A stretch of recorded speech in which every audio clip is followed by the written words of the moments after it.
Assalamualaikum warahmatullahi wabarakatuh. Bismillah, alhamdulillah, wassalatu wassalamu ala rasulillah Sayyidina Muhammadin bi abdillah wa ala alihi wa ashabi wa mawala amma ba'du.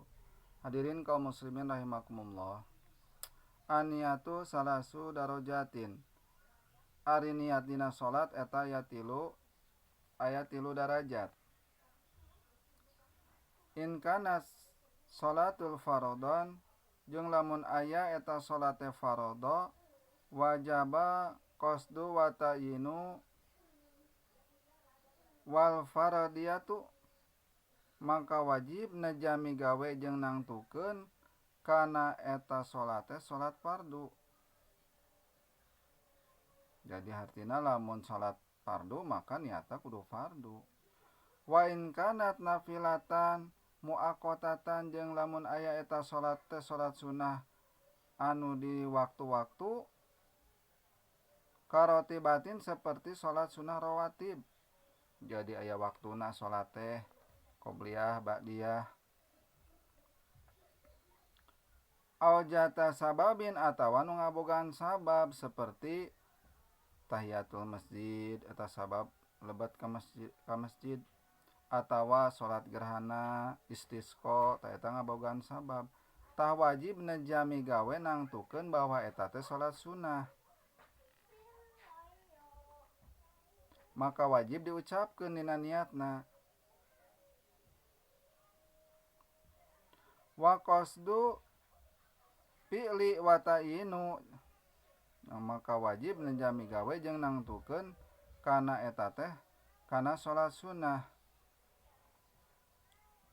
Wa in kanat nafilatan mutlaqon jeung lamun aya eta salat teh salat sunah mutlak. Naon salat sunah mutlak teh? Salat sunah anu teu terbatas waktuna, anu henteu dibatasi jumlahna.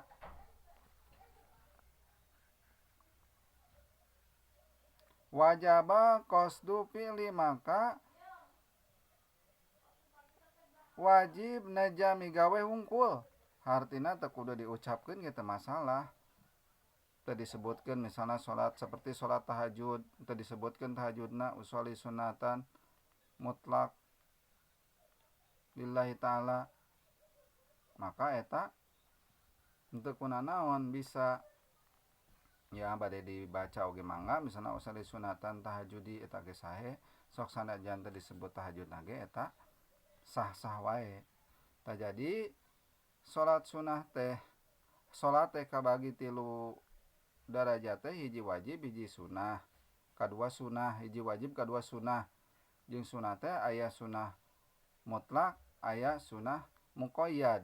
Kabagi deui aya sunah muakkad jeung ghairu muakkad. Wallahu a'lam bishawab. Muga aya manfaatna. Billahi taufiq wal hidayah. Wassalamualaikum warahmatullahi wabarakatuh.